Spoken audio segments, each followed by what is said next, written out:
Muy buenas tardes a todos. Para quienes no me conocen, que creo que ya son los menos, mi nombre es Alberto Zarza.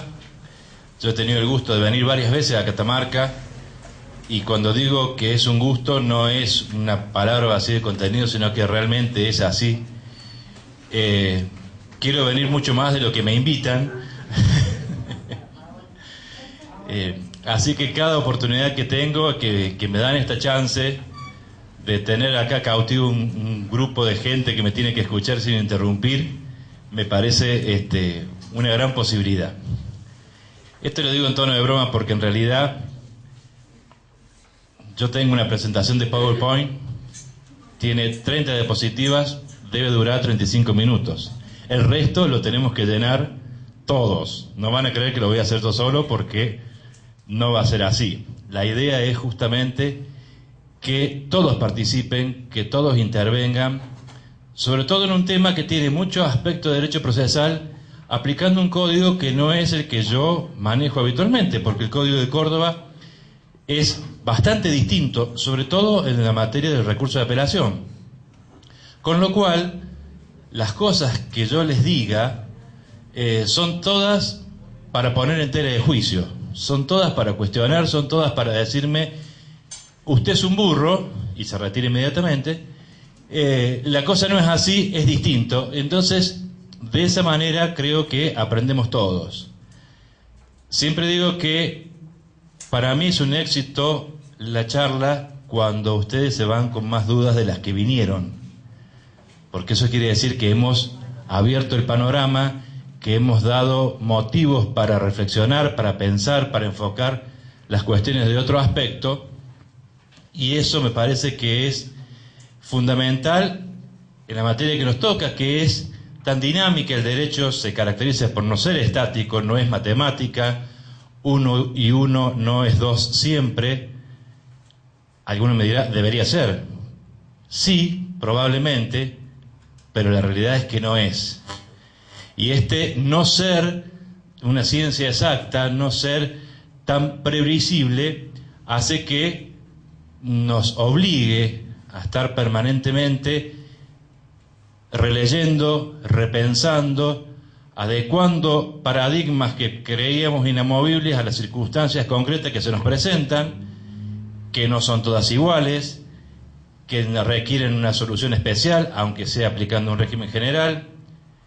Quienes están en ejercicio de funciones jurisdiccionales lo saben y lo viven a diario. Recién conversaba con la doctora cómo se plantean casos que salen de lo normal, que salen de lo común, y que nos llevan a la necesidad de buscar nuevas respuestas o adecuar las viejas a las situaciones nuevas.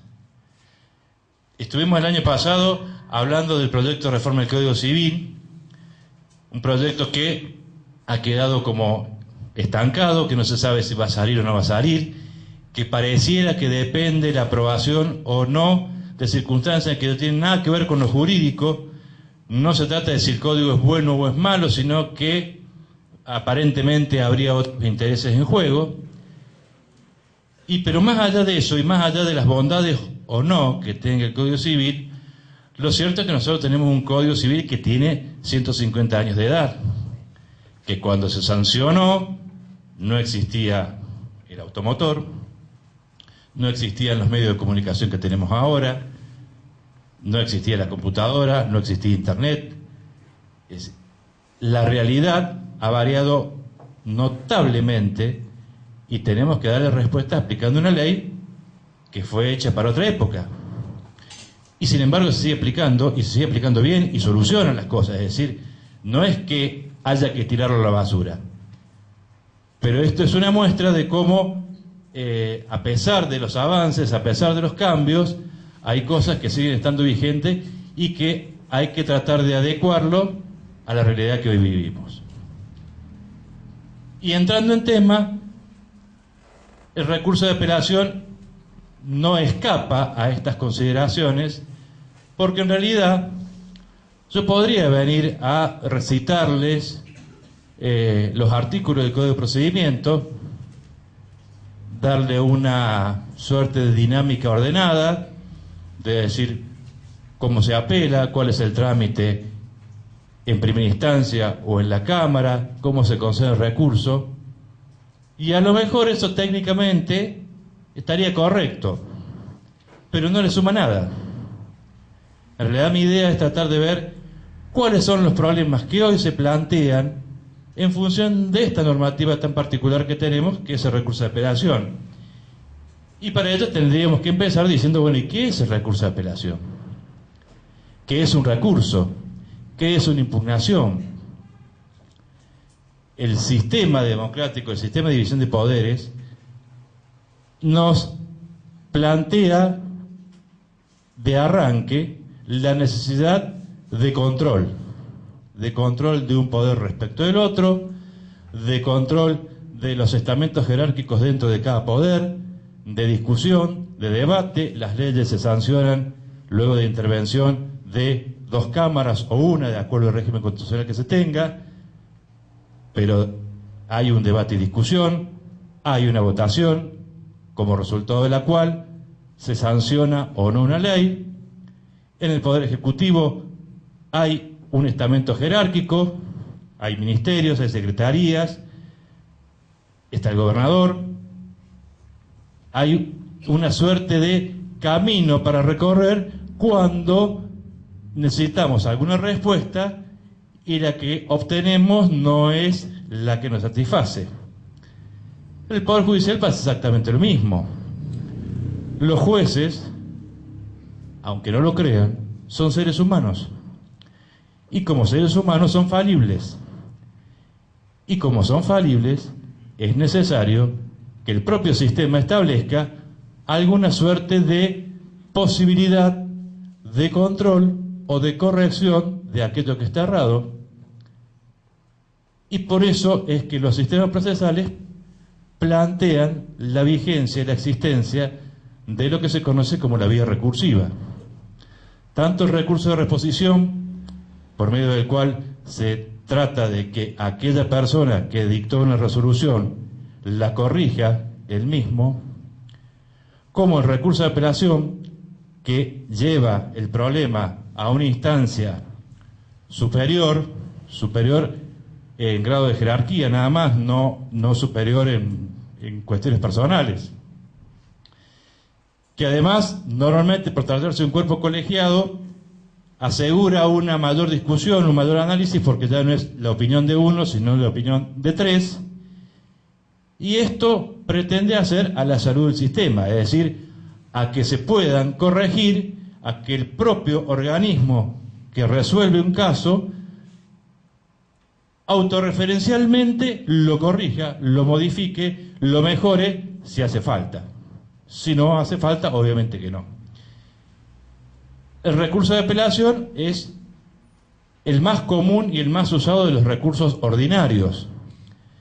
Recursos ordinarios son aquellos que están previstos en el procedimiento para cuestionar las decisiones de los organismos jurisdiccionales por un organismo que el mismo código establece y regula.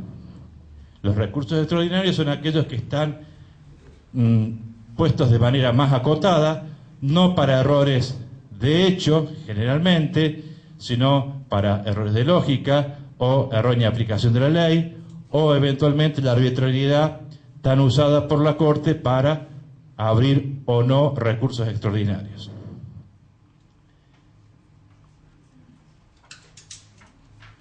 Los recursos extraordinarios tienen causales, tienen tienen causales determinadas de procedencia.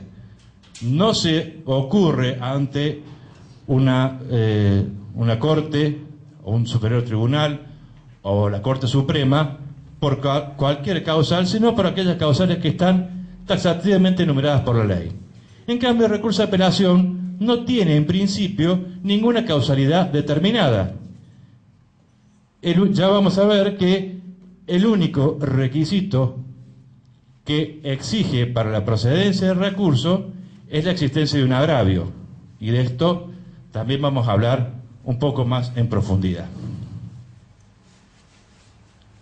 En general, la actividad del Tribunal de Alzada, de la Cámara de Apelaciones, se limita a establecer o determinar si la resolución cuestionada es correcta o no, en función de los mismos argumentos y los mismos elementos que tuvo el juez de primera instancia para resolver, salvo el supuesto excepcional de la producción de prueba en la alzada, que también vamos a ver un poquito más adelante. Pero en principio, la Cámara es esencialmente revisora de lo actuado por el juez de primera instancia y no renovadora. No se plantea un juicio nuevo ante la Cámara. El juicio es el mismo. Lo que se pretende es que otros jueces, otros magistrados, revisen y analicen lo mismo que revisó o que tuvo en cuenta el juez de primera instancia para resolver como resolvió. Esta es básicamente la esencia del recurso de apelación. En el régimen de Catamarca, y en esto en general hay coincidencia en todos los códigos de procedimientos del país, cuando determina que el recurso de apelación procede contra las sentencias definitivas, las sentencias o resoluciones interlocutorias y providencias simples o decretos de mero trámite, siempre que, y acá viene el primer condicionamiento, causen un gravamen que no pueda ser reparado en la sentencia definitiva. Ya vamos a profundizar en este tema, pero me adelanto de decir que esta cuestión del gravamen que no pueda ser solucionado en una sentencia definitiva es quizás lo que genera mayores problemas a la hora de determinar la procedencia formal de un recurso de apelación o no.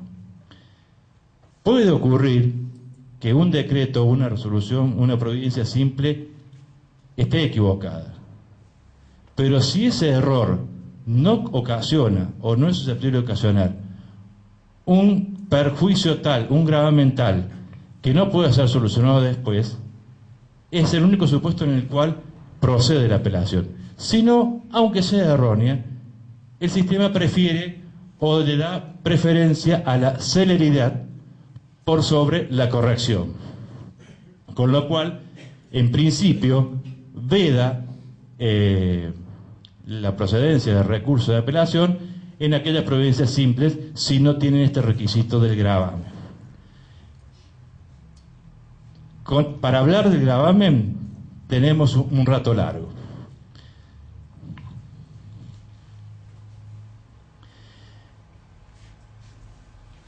Fíjense que el código, los códigos en general, además de esta fórmula genérica de cuándo procede el recurso de apelación, establecen a lo largo de su articulado un montón de resoluciones que en principio o no admiten el recurso de apelación o son directamente irrecurribles, es decir, no admiten ningún recurso.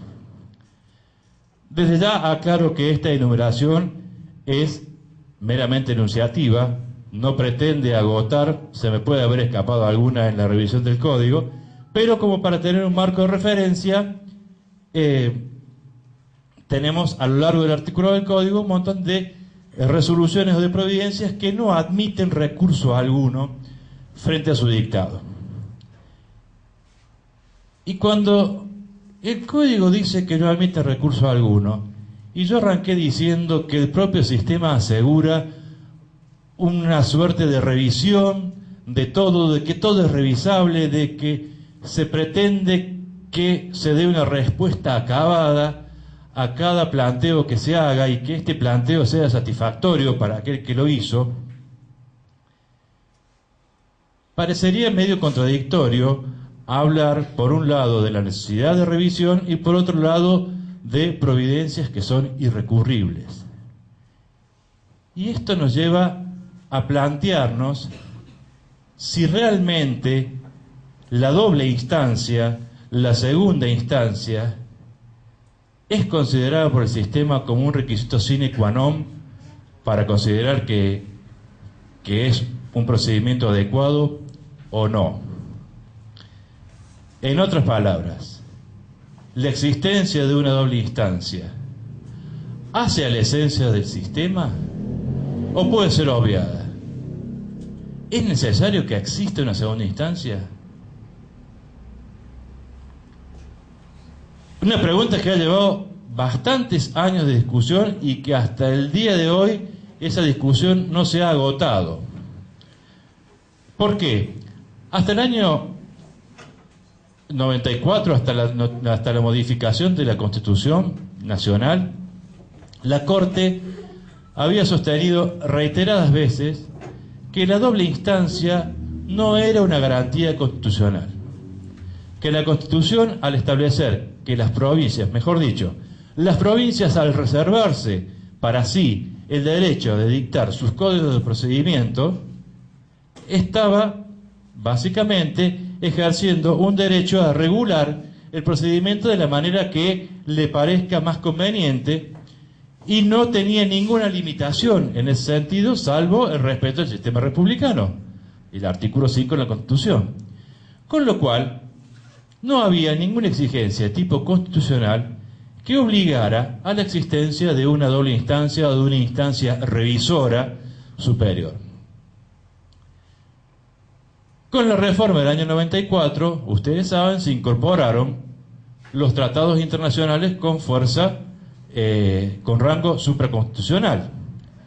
La llamada convencionalidad y el consecuente deber de control de convencionalidad que existía entre todos los estados, en función del cual debía adecuarse la legislación y las resoluciones no solamente a las leyes internas y a la Constitución en órgano ascendente, sino además a aquellos tratados suscriptos por la República Argentina que debían aplicarse con fuerza obligatoria dentro del país. Y entre esos tratados está el Pacto de San José de Costa Rica. Y el Pacto de San José de Costa Rica exige una doble instancia, sobre todo en materia penal. A partir de allí, la Corte modificó su criterio y estableció que la existencia de tribunales colegiados que juzgaban en instancia única, sobre todo en materia penal, era contrario al Pacto de San José de Costa Rica y, en consecuencia, era contrario a la Constitución Nacional, y estableció la obligatoriedad de esta doble instancia, de manera tal que hubo que modificar en algunos casos los códigos para o crear tribunales de casación penal o habilitar el recurso contra las sentencias de tribunales colegiados ante los tribunales superiores o Corte Suprema como una instancia superior revisora de los fallos de los tribunales fundamentalmente penales, para adecuarlo a esta exigencia del Pacto de San José de Costa Rica. Pero claro, esta exigencia, en principio, la Corte lo mantenía únicamente para los casos penales, no para las restantes ramas del derecho. En materia civil, nosotros no teníamos problema porque desde la sanción del Código Procesal Nacional y los distintos códigos provinciales, en todos estaba prevista la existencia de una segunda instancia en materia civil. Y en aquellos en los cuales, y algunos del día de la fecha, los tribunales civiles juzgaban no solamente los asuntos meramente civiles, sino además los de familia, los laborales, los de minas, como es acá, estaba garantizada la doble instancia en el procedimiento. Había cámara de apelaciones. Pero hay provincias que en materia laboral también tienen el sistema de instancia única. Los juicios los resuelven las cámaras laborales. En Córdoba, por ejemplo, tenemos cámaras laborales pero con salas unipersonales, con lo cual sigue siendo un solo juez. Y hasta acá nadie ha dicho o nadie se ha alzado diciendo que es inconstitucional, pero empezó a abrirse la puerta. Pasa lo mismo que en materia de contencioso administrativa, en los cuales hay provincias, Córdoba es una de ellas, que tiene tribunales colegiados contencioso administrativo que resuelven en instancia única. Es más, en las cámaras contencioso administrativas tramita todo el juicio, desde la demanda hasta la sentencia, y la sentencia no tiene un tribunal, un recurso de apelación, únicamente tiene la casación ante el Tribunal Superior, con lo cual este tema de la doble instancia, porque la casación normalmente es un recurso extraordinario y fundado en causales muy específicas, hacía que esta garantía no se respetara. Pero en nuestro país esto venía como muy tranquilo, hasta un fallo de la Corte Interamericana que no afectaba directamente a nuestro país, pero que sus consecuencias eran aplicables. Se planteó una denuncia contra la República de Panamá, una serie de empleados estatales que fueron cesanteados, a pesar de la estabilidad que teóricamente se les reconocía, fueron cesanteados, hicieron juicio, les rechazaron las demandas en la instancia única que tenían los tribunales laborales y se fueron ante la Corte para decir que se violaba el Pacto de San José de Costa Rica.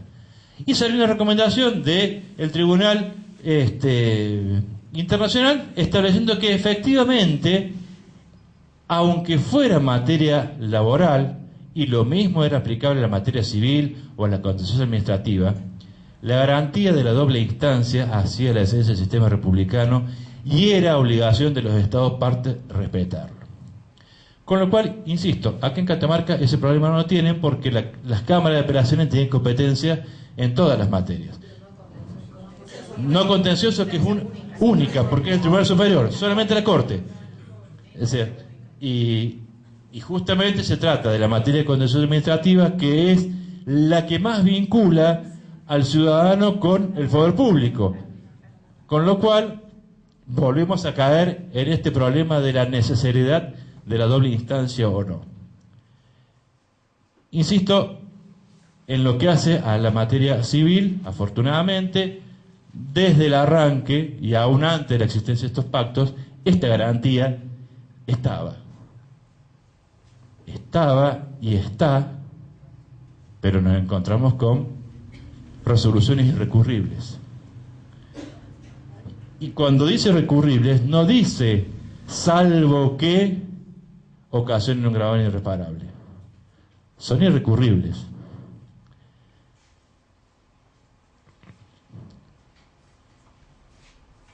El decreto que ordena la devolución del escrito por omisión de firma del letrado es irrecurrible. ¿Tiene sentido esto? Desde que el régimen establece la necesidad de que todos los escritos sean presentados con patrocinio letrado de un profesional del derecho que tiene como fin asegurar el derecho de defensa del juicio, porque en definitiva es una cuestión técnica, la exigencia parece lógica, pero la orden de devolver un escrito porque carece de firma sin entrar a militar el mismo, aun cuando puede ocurrir que en ese escrito se haga una petición que está justificada, que es acorde a derecho, que corresponde, o que incluso tiene el fin de evitar un daño mayor, parecería que la sanción es como grave. En realidad, es grave la sanción de ordenar devolver el escrito, pero como la orden de devolución no obsta a que el escrito sea luego presentado con firma de letrado, en realidad este perjuicio es fácilmente subsanable y me parece que no conculca ninguna garantía en general. El artículo 101, que es el que faculta al juez a determinar por qué trámite se sustanciará una tercería de dominio. ¿Por qué es irrecurrible? ¿Y por qué no causa ningún gravamen? ¿Qué gravamen puede causar que el juez le dé un trámite ordinario o sumarísimo? Son las dos opciones posibles en el Código de Catamarca, a una tercería de dominio. Teniendo en cuenta, ustedes me dirán, sí, porque en el trámite sumarísimo, quien demanda debe ofrecer toda la prueba en el escrito y debe acompañar toda la prueba que tenga bajo apercibimiento de perderla. No como en el proceso ordinario, que se abre luego la etapa de prueba y tiene posibilidad de ofrecerla. Si nosotros vemos la regulación de la tercería de dominio, que establece la exigencia de que quien presenta el tercería de dominio debe acompañar toda la prueba que haga a su derecho, porque si no, incluso corre el riesgo que no se la admitan, en realidad este perjuicio no es tal, o no existiría tan gravemente. Más allá de la enumeración, tampoco quiero hacerlo tan largo y tan tedioso, pero sí quiero remarcar algo que es importante. Cuando el Código establece que son apelables las resoluciones que causen un gravamen irreparable o que no pueda ser reparado en sentencia definitiva, también la jurisprudencia ha interpretado que ese artículo genérico le quita fuerza a estos artículos y a los que siguen cuando habla de la inapelabilidad. Es cierto que quedará a criterio del juez o de los jueces, pero la puerta no se cierra del todo. En realidad, siempre que se alegue y se demuestre que la resolución recurrida causa un gravamen que probablemente no pueda ser subsanado en la sentencia definitiva, en general se es propenso a admitir el recurso y a entrar al fondo, aun cuando esté dentro de las opciones enumeradas en estos artículos o en los que siguen. En el proceso ordinario, la prueba también hay que ofrecerla con el escrito en la acción. ¿Acá sí? Sí. Yo pensé que lo ofrecían en la oportunidad de 360. Con la reforma. Antes de la audiencia de conciliación hay que ofrecer todas las pruebas. Sí, antes de la audiencia sí, pero con el escrito de demanda y contestación. Bueno, entonces con mayor razón no hay ningún gravamen en aquella. Fíjense que son muchas las resoluciones irrecurribles, que lo que no se recurre es el tipo de proceso que se va a aplicar, que queda en manos del juez. En esta enumeración van a ver que son varias las... sí, perdón.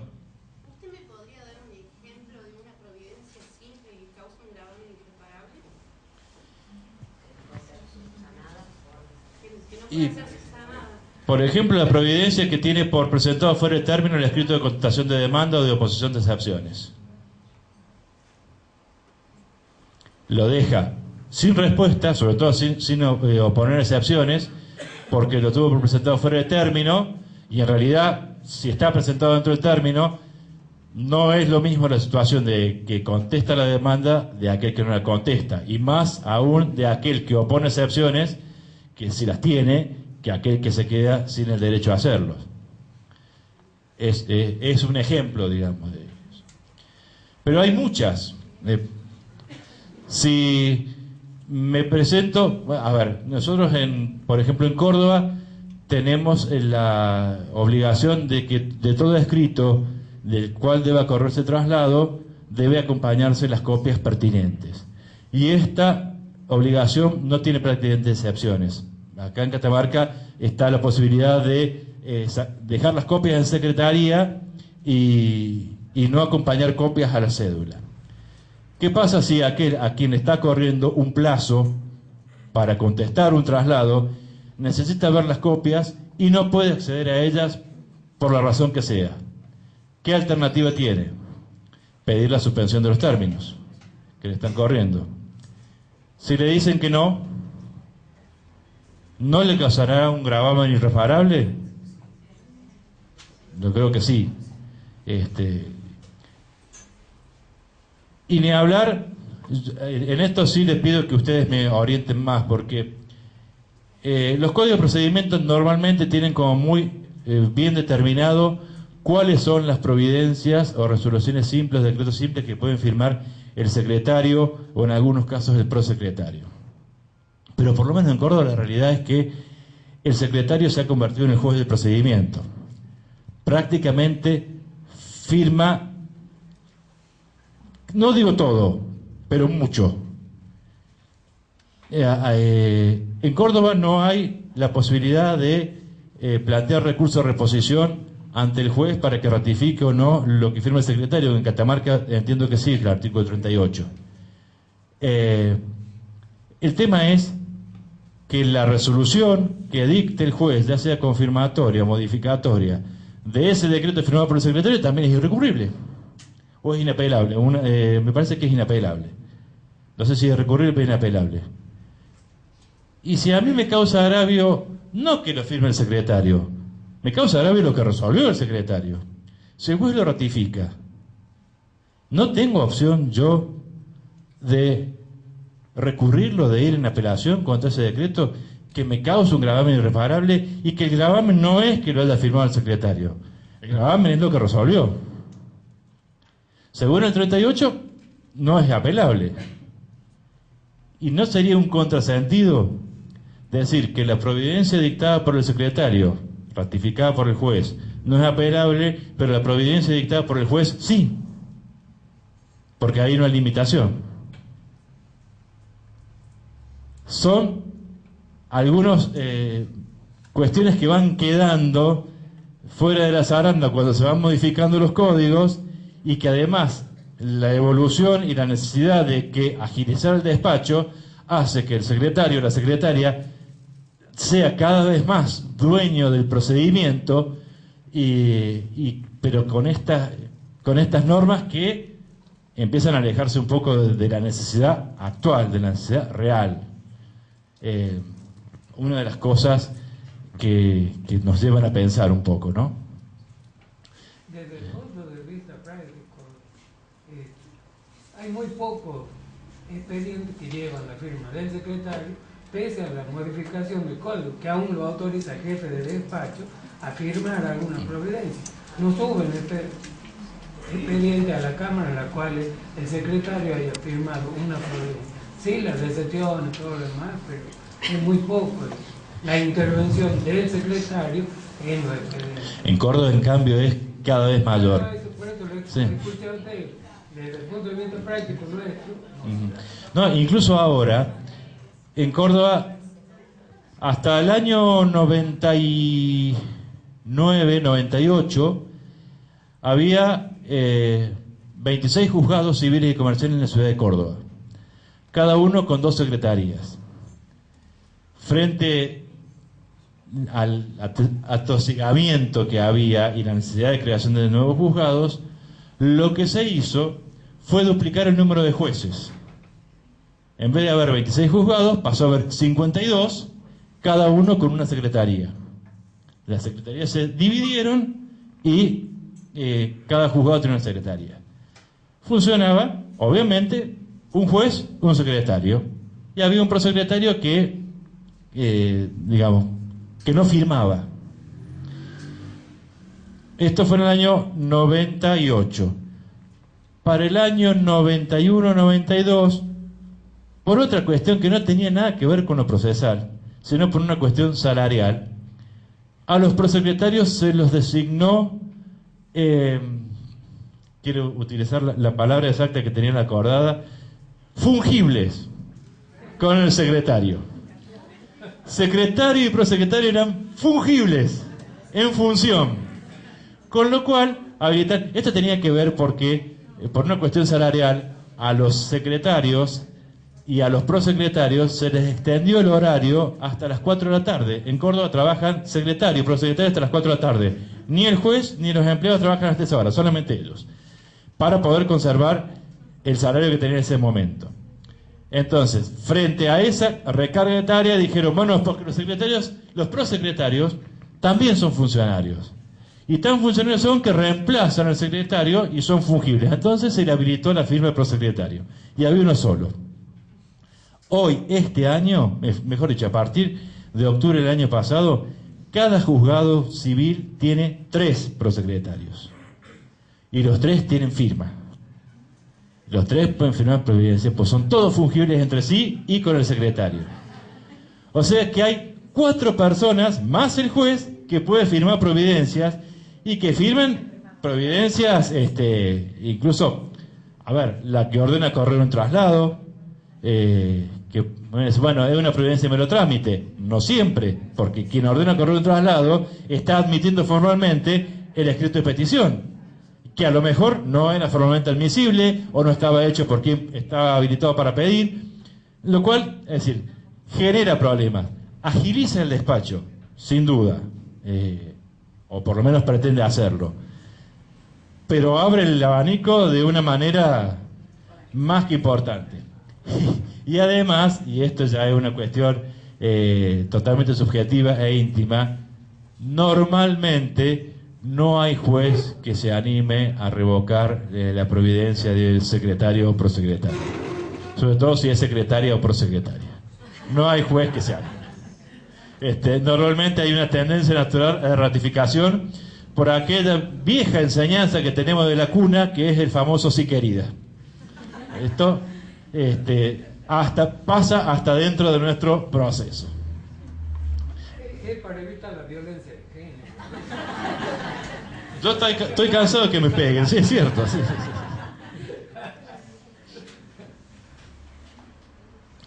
Acá también tenemos una somera enumeración de aquellas resoluciones que son inapelables.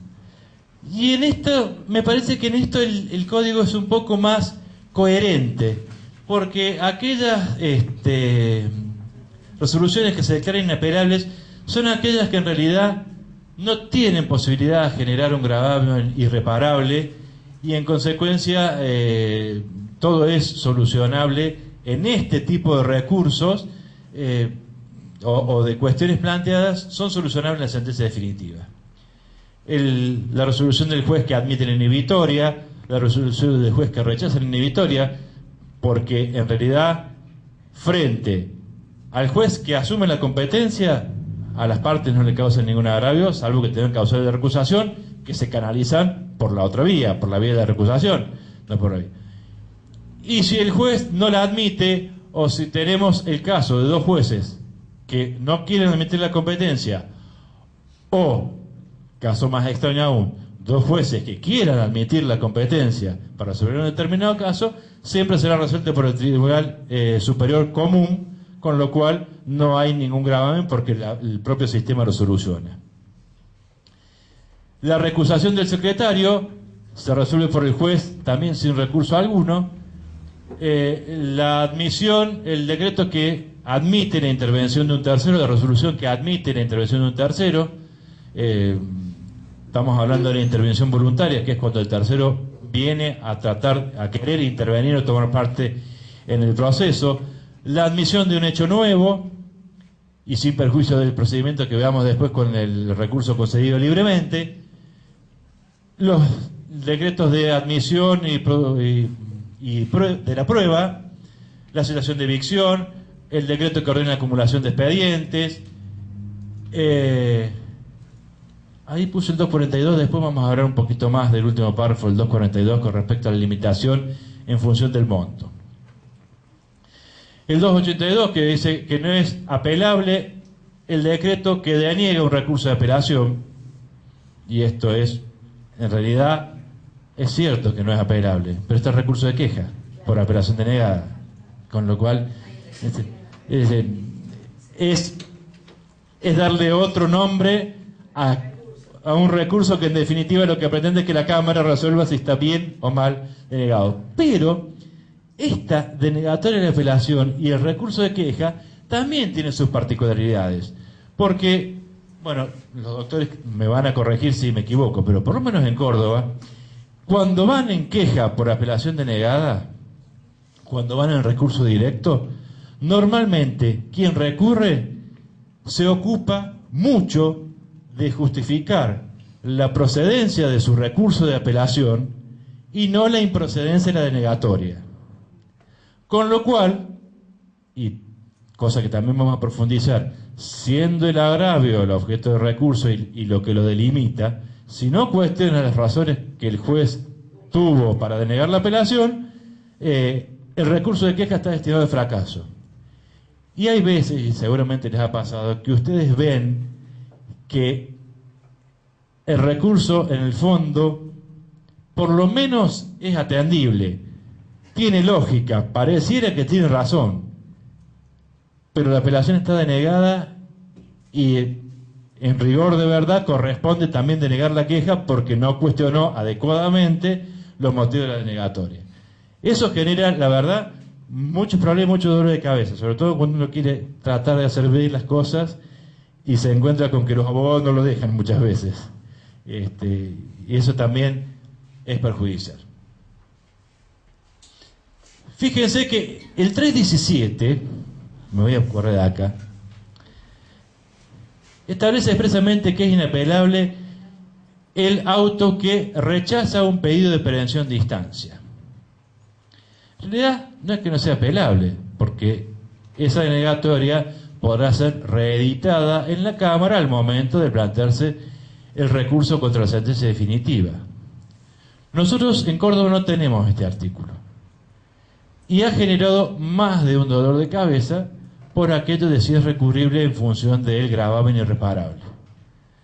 En algún momento, desde el Tribunal Superior y las cámaras, entre las que incluyo aquella a la que yo pertenezco, estábamos en la línea de que en realidad la resolución que rechaza un pedido de prevención de primera instancia no causa un gravamen irreparable porque es revisable al momento de fallar en definitiva y en consecuencia no correspondía conceder recurso de apelación y declarábamos mal concedido recurso de apelación. Hasta que nos llegó un juicio ejecutivo en el cual había habido un planteo de prevención de instancia que había sido denegado, que se había reeditado la cuestión al momento de resolver la apelación definitiva.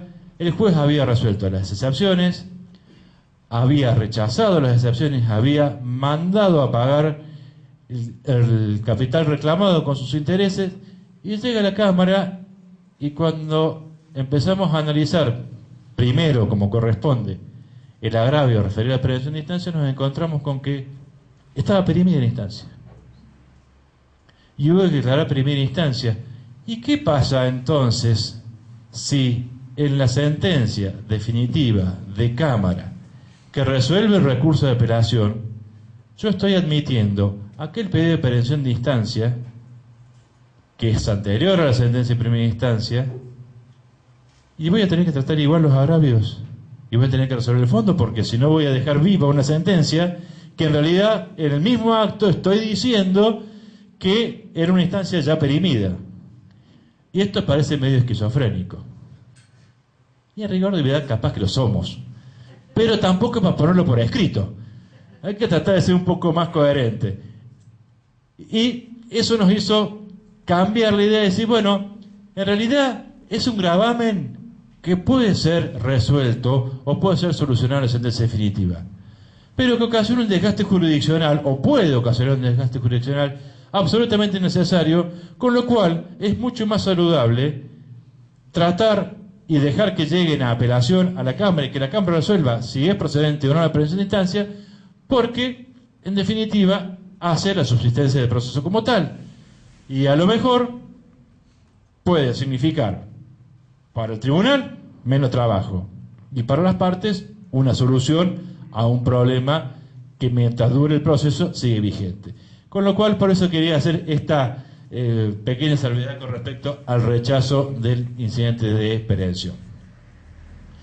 Bueno, la admisión de pruebas anticipadas o medidas preparatorias es inapelable y esto me parece que está bien para tratar de agilizar, porque en definitiva tanto la prueba anticipada como las medidas preparatorias no generan a las partes mayor inconveniente, en principio.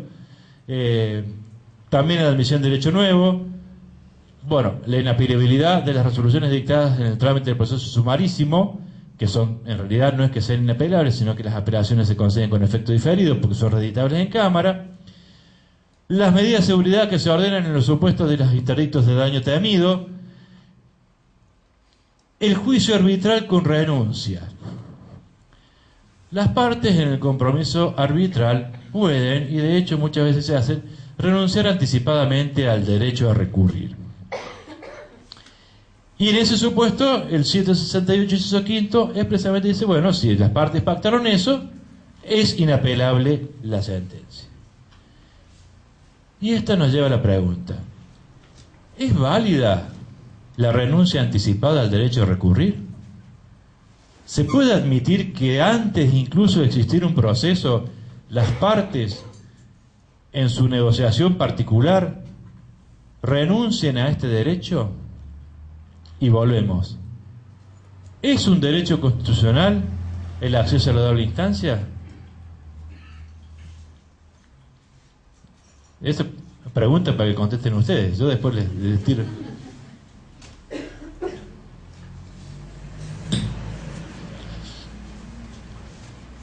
Esto también ha generado muchos problemas en la doctrina y también en la jurisprudencia, en orden a analizar la procedencia o improcedencia o la admisión de esta renuncia anticipada al derecho.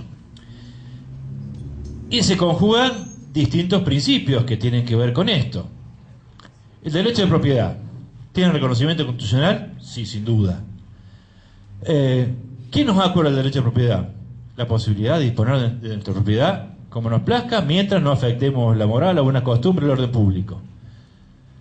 Tratándose de cuestiones patrimoniales y por ende disponibles. ¿Qué inconveniente habría desde el punto de vista del derecho de propiedad a que yo renuncie a la posibilidad de apelar un fallo adverso? Es como jugar al loto. Nadie me garantiza que voy a ganar. Pero yo juego igual porque tengo la esperanza de que voy a ganar. Y si tengo mucha certeza o gran esperanza de que voy a ganar, a lo mejor renuncio anticipadamente al derecho de recurrir. Y desde el punto de vista del derecho de propiedad, por lo menos me parece que no es cuestionable. Alguien me dirá, ¿y el debido proceso?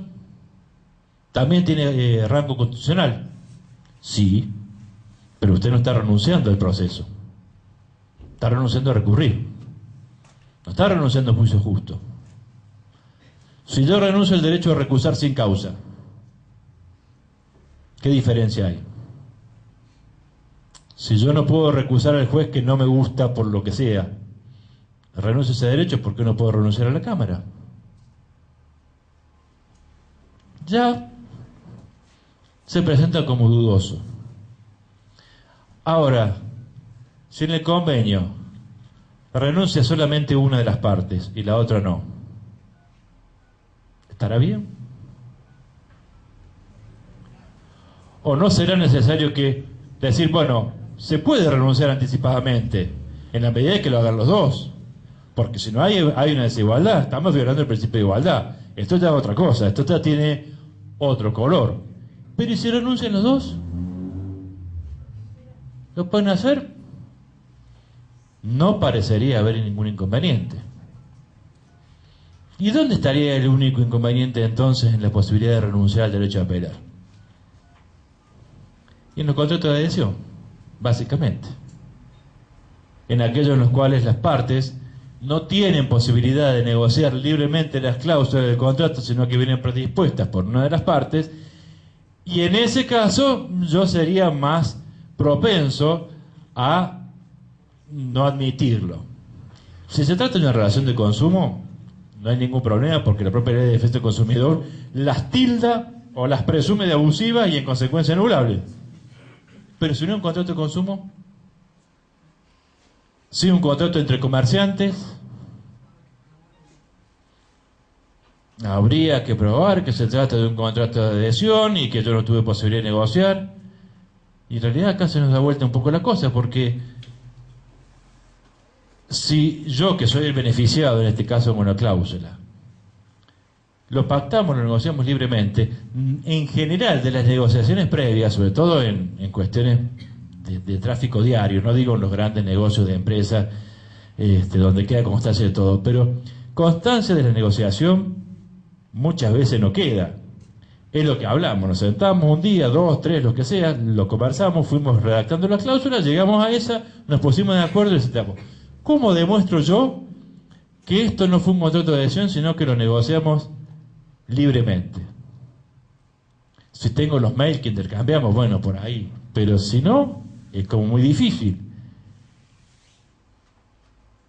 En realidad, normalmente cuando uno ve un contrato de adhesión se da cuenta que es un contrato de adhesión.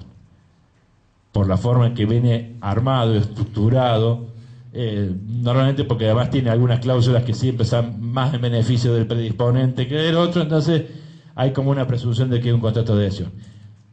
Pero sí quiero remarcar el hecho de tratarse de un contrato de adhesión, en principio no le quita validez al contrato, pero sí podría tornar cuestionable esta posibilidad de renuncia anticipada. Me parece que habrá que estar a cada caso en particular como para determinar si realmente esta cláusula es válida o no es válida. En principio no habría ningún fundamento jurídico para cuestionarla. Jurídico no, sí de justicia en todo caso. pero no habría mucho argumento jurídico, me parece.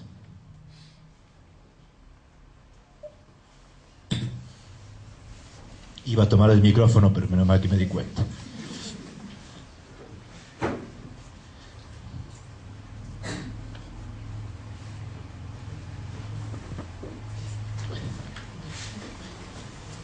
El recurso de apelación, por una cuestión de regulación, de reglamentación, ya vimos que tiene unas causales de tipo objetivo, es decir, qué es lo que se puede recurrir, pero también tiene un aspecto subjetivo, que es el quién puede recurrir. Y el quién puede recurrir lo tenemos que también dividir en dos partes. Una es que quién objetivamente puede recurrir y quién subjetivamente puede recurrir. Parece que estoy hablando medio trabalengua, digo, un requisito objetivo que es qué se puede recurrir, un requisito subjetivo que es quién, pero ese subjetivo a su vez es objetivo y subjetivo. Parece que estoy medio loco, no estoy tan loco.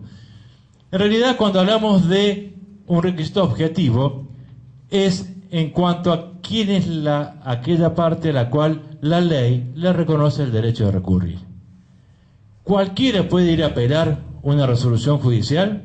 No, no puede ir cualquiera. Aunque tenga interés, aunque el asunto puede eventualmente llegar a afectarlo. La ley no le reconoce el derecho de recurrir si no es, primero, parte como aquel integrante de uno de los polos de la relación procesal, que en principio, y casi de manera definitiva, los polos de la relación procesal son dos: actor y demandado.